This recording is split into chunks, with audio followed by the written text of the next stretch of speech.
വോട്ടെണ്ണൽ ഏതാണ്ട് പൂർത്തിയായി കഴിഞ്ഞിരിക്കുന്നു. ചില മണ്ഡലങ്ങളിലേക്ക് വിജയ ആഹ്ലാദങ്ങൾ തന്നെ നടക്കുകയാണ്.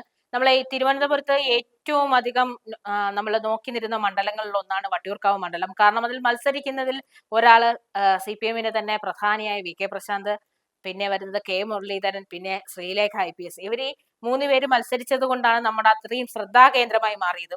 അവിടെ മണ്ഡലത്തിൽ K മുരളീധരൻ ജയിച്ചിരിക്കുകയാണ്. ഈ വിജയത്തിന്റെ ഒരു പ്രത്യേകത എന്താണെന്ന് വെച്ച് കഴിഞ്ഞാൽ ഭരണപക്ഷത്തിന്റെ വ്യക്തിയും അവിടെ പരാജയപ്പെട്ടു.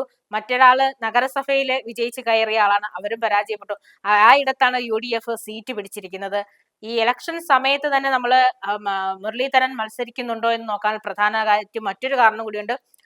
കോൺഗ്രസിന്റെ പ്രധാനിയായ ഒരാളുടെ മകനാണ് K മുരളീധരൻ. മകള് BJP-യിലോട്ട് പോയിരുന്നു. തൃശ്ശൂരാണ് മത്സരിച്ചത്.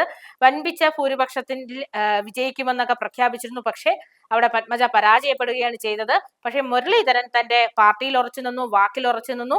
ഇപ്പം വിജയവും നേടിയിരിക്കുകയാണ്. അപ്പൊ ഈ വരുന്ന മന്ത്രിസഭയിൽ ഒരു പ്രധാന വകുപ്പ് കൈകാര്യം ചെയ്യുന്ന മന്ത്രിയായിട്ട് മുരളീധരൻ ഉണ്ടാകുമെന്ന കാര്യത്തിൽ സംശയമില്ല.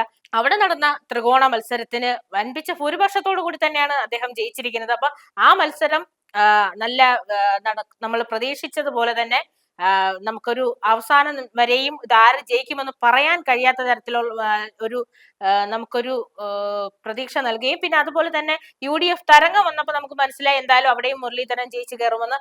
അതുപോലെ തന്നെ മുരളീധരൻ ജയിച്ചു കയറുകയും ചെയ്തു.